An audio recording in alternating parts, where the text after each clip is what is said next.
야고보서 4장 1절에서 10절까지의 말씀입니다. 신약 374쪽 야고보서 4장 1절에서 10절까지의 말씀입니다. 신약 성경 374쪽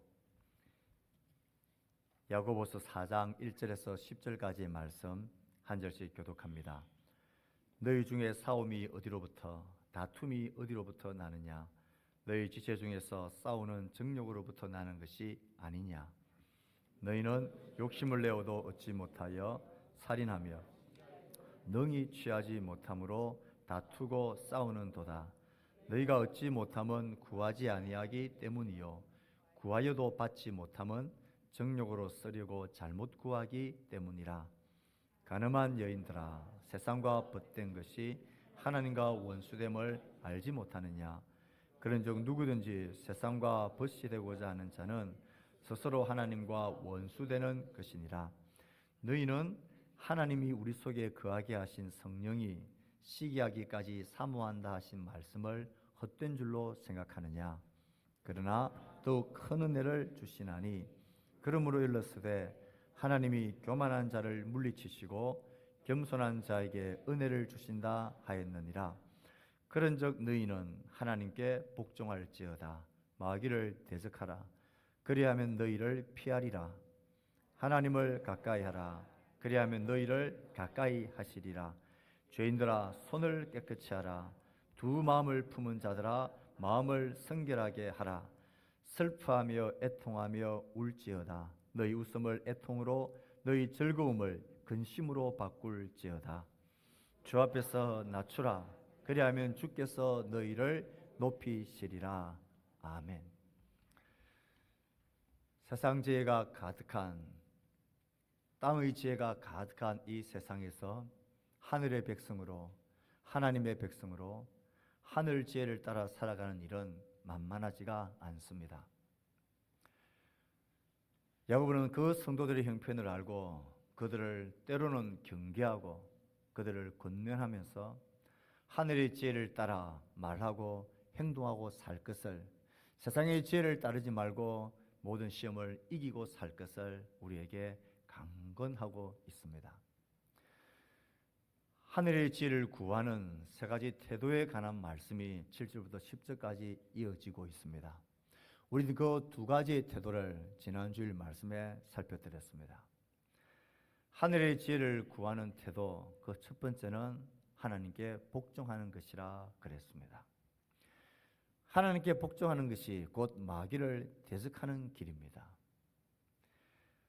우리의 삶에 높이 하나님의 말씀의 깃발, 명령의 깃발이 펼쳐져 있고 그 명령의 깃발에 주목하며 그 말씀에 복종하는 것이 마귀를 대적하는 길이고 영적 전투에서 승리하는 길입니다. 이 한 주간 우리의 삶 가운데 여호와의 명령의 깃발, 말씀의 깃발은 힘차게 펄럭였습니까? 그 말씀에 나는 주목하며 그 명령에 복종하기 위해서 애쓰셨습니까?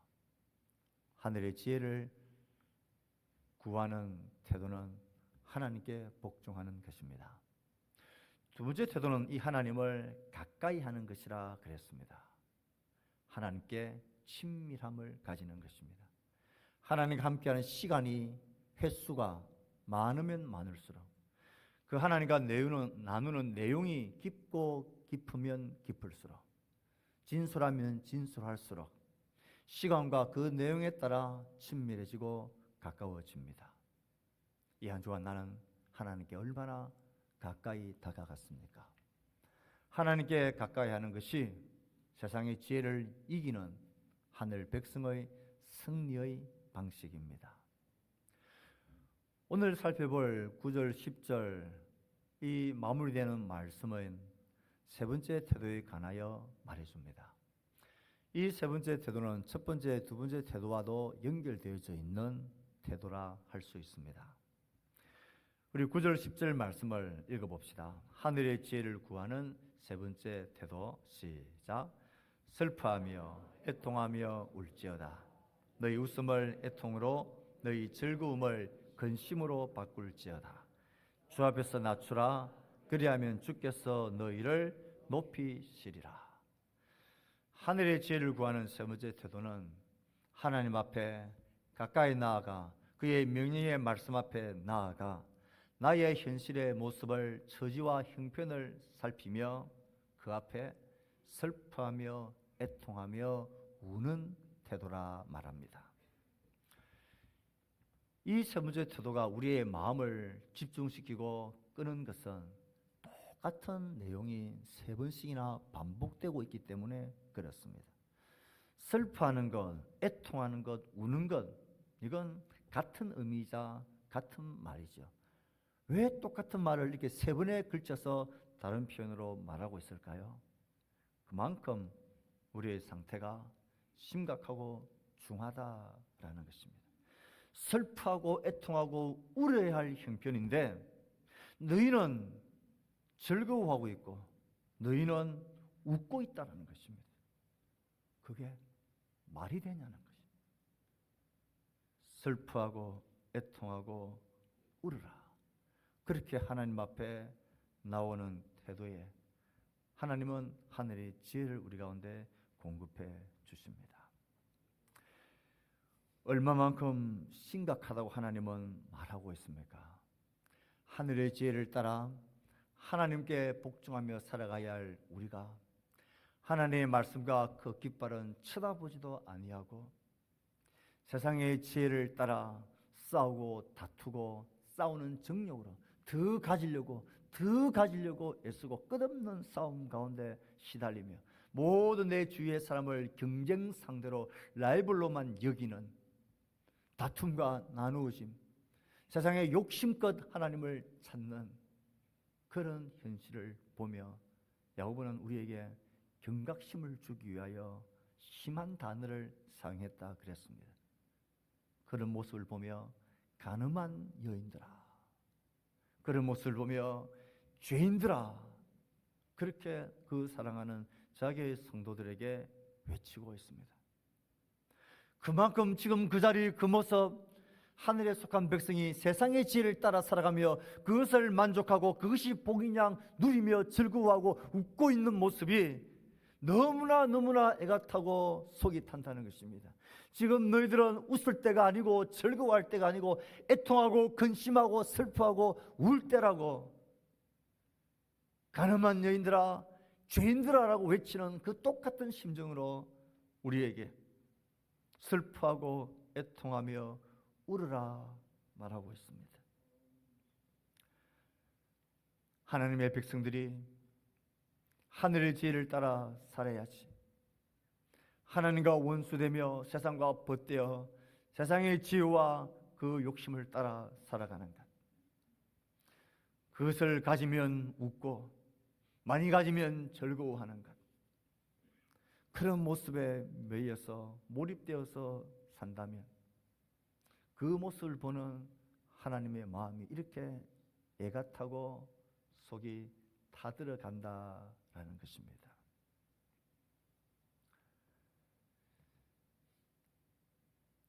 이 하나님의 말씀은 비단 야고보서의 편지를 받는 그들만의 모습은 아닐 터입니다. 이런 하나님의 애타는 모습은 사실 우리의 모습 속에서도 얼마든지 보여지고 경험되어지는 모습이라 할 수 있습니다. 여러분, 한창 공부를 해야 될 자녀들이, 한창 자기의 개발과 발전 위에 있어야 될 아이들이 정말 시간을 허랑방탕 낭비하고 퍼져 있고 아무런 소망도 마음도 없이 널브러져 있는 것 보면 속이 타지 않습니까? 정말로 속이 타서 견딜 수 없는 그런 안타까움이 있지 않습니까? 하늘에 계신 하나님 아버지도 우리를 보며 그런 마음을 가집니다. 내가 너희들에게 준 지혜가 어떤 것인데, 내가 너희들에게 보라고 펄럭이 주는 그 말씀이, 그것이 승리의 길인데 너희들이 배도 부르지 못하고 만족하지도 못할 것을 가지기 위해서 그렇게 싸우고 다투고 그렇게 수고하며 애쓰는 헛수고를 하고 있는 우리를 보며 하나님이 애타하십니다. 지금 너희들은 울어야 할 때인데 너희들은 웃고 있구나. 너희들은 지금 너희들의 그 형편과 상을 보면서 나와 같은 심령으로 근심하며 가슴을 치며 어떻게 이곳에서 벗어날까 그렇게 근심해야 되는데 너희들은 즐거워하며 노래를 부르고 있네. 세상 지혜와 똑같은 모습으로 기뻐하고 즐거워하고 있는 모습을 보며 하나님이 이렇게 애태우신다는 사실을 기억해야 합니다. 자그마한 자기의 개인 일을 하는 한 성도가 얼굴에 사색이 되어 목사님을 찾아옵니다. 목사님, 저와 저의 하는 이 일을 위해 기도해 주십시오. 너무 힘듭니다. 너무 힘들어서 이제는 이것을 접을까 생각하는 그런 어려움이 있습니다. 그는 힘든 만큼 간절하게 예배를 사모하고 기도의 자리에 하나님을 열망하는 사람이었습니다. 목사님이 그를 보면서 기도하자. 그리고 간절히 축복하며 기도했고 계속해서 그를 생각하며 기도했습니다. 감사하게도 일이 조금씩 풀리기 시작합니다. 거래가 자꾸 들어오기 시작합니다. 기대 이상입니다. 점점 일이 많아지고 바빠집니다. 바빠지는 것만큼 기도의 자리, 말씀의 자리 뜸하게 보입니다. 심지어는 주일 예배의 자리에도 보이는 것이 뜸합니다. 목사님 그에게 연락합니다. 요즘 왜 잘 보이지 않지? 많이 바쁜가 봐. 그러면서 그가 대답하기를, 목사님 지금 너무 바빠서 정신이 없습니다. 이야, 너무 바빠서 정신이 없습니다. 얼마나 일이 잘 되고 얼마나 많이 이게 번져나가는지 너무 의기양양하고 자신감 있게 너무 일이 잘 된다고, 너무 좋다고 그런 모습과 말을 들으면서 목사님 그에게 말합니다. 너 지금 그렇게 웃을 일이니? 아니면 슬퍼하고 근심해야 될 일이니? 너 지금 너의 상을 하나님이 웃으시며 보겠니? 애태우시며 보겠니? 지금은 웃어야 할 때입니까? 울어야 할 때입니까? 지금은 즐거워할 때입니까? 근심해야 될 때입니까? 우리 신앙의 여러 가지 삶의 모양과 모습 속에 하나님은 그 모습을 보면서 애를 태우고 저러면 안 되는데, 저 자식 저러다가 내게서 점점 멀어지는데, 저럼 저렇게 가다가 세상의 지혜로 그냥 물들어 버릴 텐데, 저는 저렇게 가다가 나의 말씀도 나와의 관계 속의 기쁨과 행복과 참된 즐거움을 다 잃어버리게 될 텐데, 끝없는 싸우는 정욕의 다툼과 경쟁의 굴레 속에 빠져버리게 될 텐데, 우리 하나님 어떤 마음과 시선으로 우리를 보시고 계실까요? 비단 나의 일뿐만 아니라 내 마음에 품고 있는, 소망하고 있는 나의 내일, 내가 그토록 가지고 싶어하는 것, 그토록 뒤처지지 않고 앞서가고 싶어하는 그 모든 것들을 취하기 위하여 달려가고, 그것을 가지고 그것을 얻은 것으로 인하여 기뻐하고 즐거워하고 웃고 있는 모습을 볼 때에 하나님도 함께 기뻐하고 웃고 즐거워하실 그런 모습입니까? 아니면 슬퍼하고 애통하고 우려야 될 그것이 우리의 진짜 영적 현실은 혹 아닙니까? 하나님의 지혜를 구하며 사는 태도는 나의 정직하고 진실한 영적 형편을 살피고 알아 그 앞에 나와 슬퍼하고 애통하며 우는 태도입니다. 야고보는 계속해서 우리에게 말합니다. 어떤 사람이 웃음을 애통으로 바꾸고 즐거움을 근심으로 바꿀 수 있을까? 그런 사람은 하나님 앞에서 어떤 태도를 보일까? 10절에서 말하고 있습니다. 10절 말씀을 읽어봅시다. 주 앞에서 시작. 주 앞에서 낮추라. 그리하면 주께서 너희를 높이시리라. 주 앞에서 자신을 겸손하게 낮추는 사. 이것은 겸손하라는 말과도 같은 것이죠. 하나님께 복종하고 그 말씀에 자신을 낮춘다는 말은 그 말씀에 듣고 복종한다는 말이죠. 하나님께 가까이 나아가는 모습이시죠. 주 앞에서 자신을 낮추는 자, 하나님이 주 말씀에 자신을 푹 잠그고 하나님을 향한 믿음과 그를 신뢰하는 나의 마음을 그분에게로 푹 드리는 것. 나의 한계와 지혜의 인약함을 알기에 이것을 주장하고 이것을 따라 발부둥치며 끝없는 싸움의 순례에서 벗어나 나의 한계를 내려놓고 하나님 앞에 자신을 무릎 꿇고 낮추는 것. 하나님의 은혜와 하나님의 지혜와 도우심과 이끄심이 없이는 난 아무것도 아닙니다. 그런 상한 마음을 가지고 하나님께 나와 자신의 몸과 마음을 낮추는 사람, 그런 사람이 슬퍼하고 애통하고 우는 자입니다. 주님 앞에 나와 자신을 낮추지 않을 때, 자신의 힘을 빼지 않을 때, 자신의 지혜와 한계를 인정하지 않는 사람은 울지 않습니다. 애통하지 않고 슬퍼하지 않습니다. 애통하고 슬퍼하고 우는 자들은 주님 앞에 자신을 낮추는 자입니다.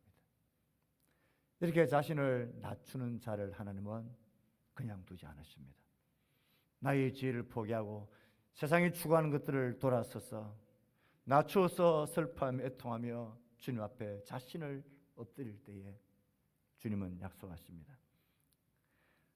주 앞에서 낮추는 자에게 베푸시는 하나님의 은혜가 있습니다. 그리하면 주께서 너희를 높이시리라.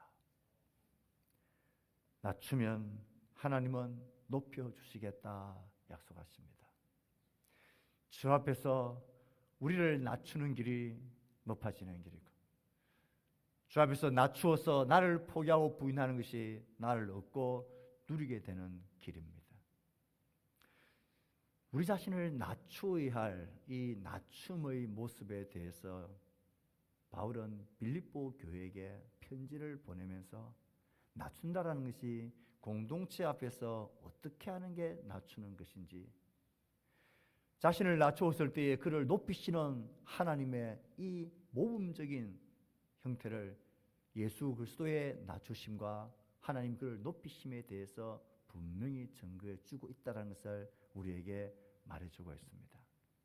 우리가 자신을 낮춘다 할 때에, 주 앞에서 자신을 낮출 때에 그 사람에게서 나타나는 자연스러운 태도가 하나 있는데, 그건 주님이 피값 주고 사신 교회 공동체 안에서 지체들 향하여서 자신을 겸손하게 낮추게 되는 태도가 자연스럽게 나타납니다. 주 앞에서 자신을 낮추는 사람이 주의 몸된 교회 안에서 자신을 드러내고 높인다, 이건 앞뒤가 맞지 않는 거죠.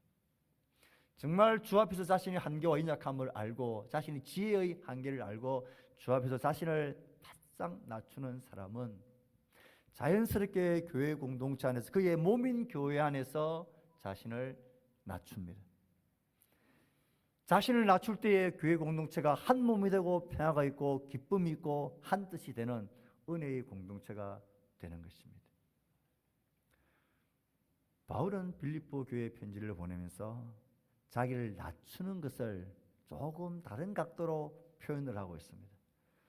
빌립보서 2장 1절부터 4절까지의 말씀을 여러분 가만히 보시면서 자신을 낮춘다라는 의미를 바울이 어떻게 표현했는지를 살펴보시고 찾아보십시오. 우리 같이 한번 읽어보겠습니다. 공동체 앞에서 자신을 낮추는 자, 하나님은 높여주십니다. 자신을 어떻게 낮춰야 할까요? 1. 그러므로 시작. 그러므로 그리스도 안에 있는 무슨 권면이나 사랑의 무슨 위로나 성령의 무슨 교제나 긍휼이나 자비가 있거든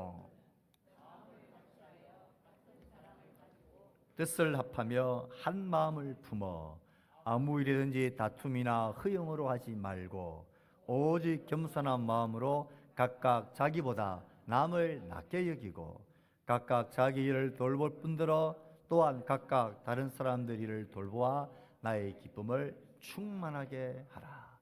교회 공동체 안에서 무슨 근무이나 위로나 무슨 사역을 하든 같은 마음이 되게 하고 같은 사랑을 되게 하고 한 마음으로 합하게 하는 그 비결은 자신을 낮추는 것인데, 바울은 이 자신을 낮춘다는 표현을 어떻게 쓰고 있습니까?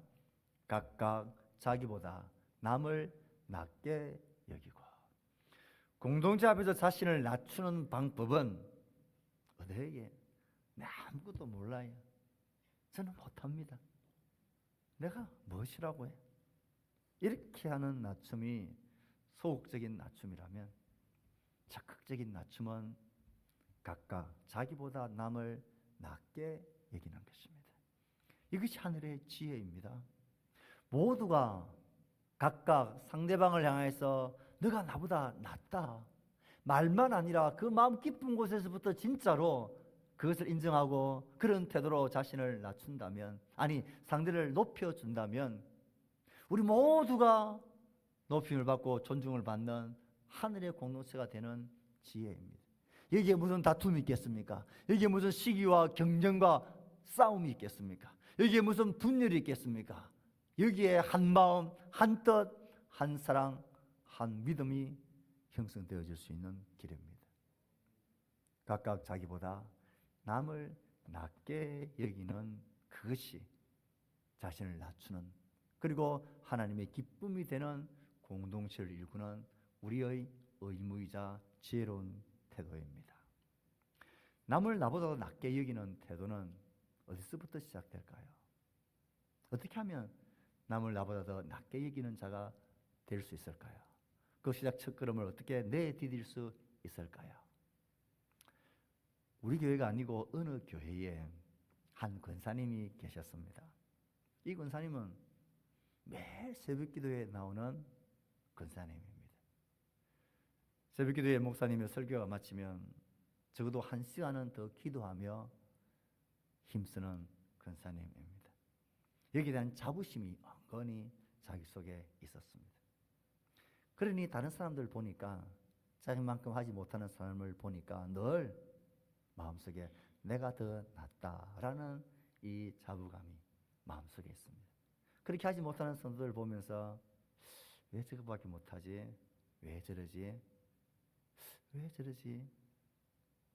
그런 눈으로 보게 되고, 그럴수록 자기의 마음에 내가 너보다 그래도 낫다라는 이 마음을 계속해서 가지고 있습니다. 그런데 특별히 이 권사님이 자신의 라이벌이라고 생각하는, 스스로 그렇게 여기는 한 여집사님이 계셨습니다. 같이 새벽기도에 참석하는 집사님입니다. 이 권사님이 보기에는 기도도 내가 많이 해요. 왜? 자기는 1시간 정도를 더 하고 가는데 자기가 볼 때에 저 집사님은 20분 딱 하고 나면 집으로 가는 거예요. 역시 내가 더 낫지, 그런 마음 가집니다.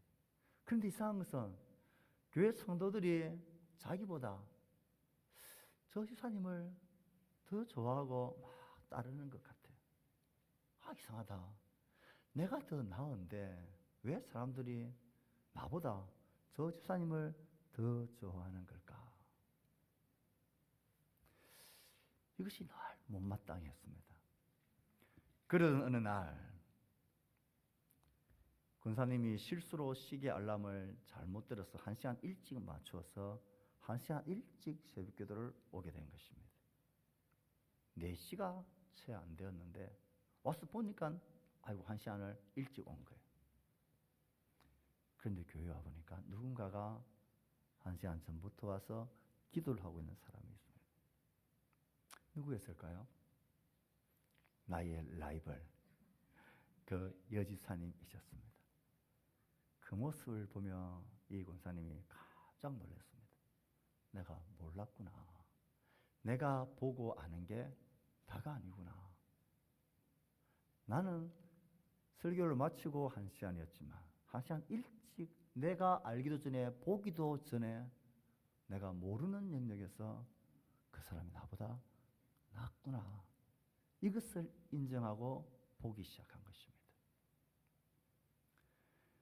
남을 나보다 낫게 여기는 그 첫 출발은 내가 하는 게 다가 아니라는 것을 인정하는 것입니다. 내가 그 사람을 보고 평가하는 것이 다가 아니고 온전하지도 않다라는 것을 인정하는 겸손한 마음에서 시작되어집니다. 그러면서 분명히 내가 몰라서 그렇지 이 모든 사람들은 다 각각 나보다 더 다 나은 점이 있다라는 것을 마음 깊은 곳에서부터 인정하고 받아들이는 것, 거기에서부터 남을 나보다 더 낮게 여기는 태도가 시작되어집니다. 사랑하는 성도 여러분, 우리 공동체가 한 마음 한 뜻 한 사랑 안에 서기 위해서는 각각 남을 나보다 더 낮게 여기는 이 마음이 필수여야 합니다. 이 마음이 없는 한 흉내를 낼 수 있습니다. 말로는 은혜롭게 그렇게 대할 수 있습니다. 하지만 결정적인 한 순간이 오면 내가 너보다 더 낫다고 생각하는 이 숨겨져 있었던 마음이 말로나 태도나 반드시 드러나게 됩니다. 그때마다 생각합시다. 내가 다 볼 수도 없고 내가 다 알 수도 없고 내가 모르는 그 문제들이 얼마든지 있다는 사실을 알고 그가 나보다 나은 점이 반드시 있다라는 이 자기 겸비한 인정을 우리 가운데 하셔야 합니다.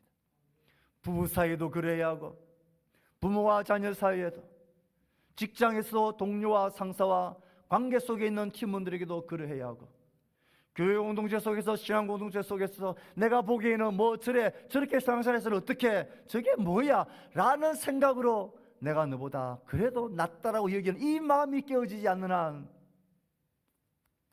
우리의 하나됨과 연합한 마음은 모양만 그럴 것입니다. 다시 한번 간절한 마음으로 간구합니다. 저분이 나의 신앙 연륜보다도 낫고 저분의 외적인 모습을 봐라, 저렇게 뭐 시시한 것 같아 보이고 저렇게 덜렁대는 것 같아 보이기도 하고 저렇게 교회 와서 한다고 하지만 그렇게 깊이 있어 보이지 않는 그 사는 모습들이 절대로 다가 아닙니다. 그건 내가 보고 아는 것의 100분의 1밖에는 되지 않는 작은 부분입니다. 만약 이 모든 전부를 우리가 본다면 우리는 인정하고 무릎 꿇을 수밖에 없습니다. 예, 하나님 맞습니다. 내가 몰라서 그렇지 저 장로님, 저 권사님, 저 집사님, 저 성도가 훨씬 나보다 낫습니다. 내가 몰라서 그렇습니다.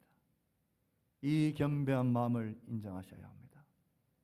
그래야 남을 나보다 더 낫게 여길 수 있습니다. 우리는 아내들이 집에 사는 일상과 삶의 전부를, 그 수고를 다 모릅니다. 우리 남편들이 수고하고 애쓰는 그 치열한 삶의 현장을 다 모릅니다. 자녀들의 형편을 다 모릅니다. 부모들의 형편을 우리는 다 알 수 없습니다. 내가 보고 아는 그 작은 것 가지고 내가 더 고생하고 내가 더 수고하고 그래도 내가 더 낫다라는 그 그만한 마음, 이 사단의 지혜를 버리셔야 합니다. 아니, 함께 버려갑시다. 그래야 우리 공동체가 각각 높임을 받는 연합한 공동체, 하나된 공동체가 될 수 있습니다.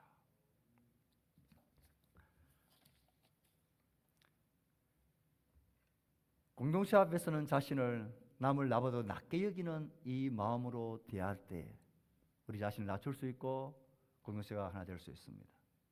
이 모습을 가장 잘 보여주신 분이 예수님입니다. 예수님은 하나님 앞에서 나를 어떻게 낮춰야 되는지, 하나님 그걸 어떻게 높이시는지를 우리에게 보여줍니다. 계속해서 빌립보서 2장 5절부터 8절까지의 말씀을 화면을 통해서 보십시오. 예수님이 어떻게 주 앞에서 하나님 앞에 자신을 낮추시는지를 보십시오.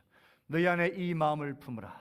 그리스도 예수의 마음이니 그는 근본 하나님의 본체시나 하나님과 동등됨을 취할 것을 여기지 아니하시고 오히려 자기를 비워 종의 형체를 가지사 사람들과 같이 되셨고 사람의 모양으로 나타나사 자기를 낮추시고 죽기까지 복종하셨으니 그 십자가에 죽으심이라.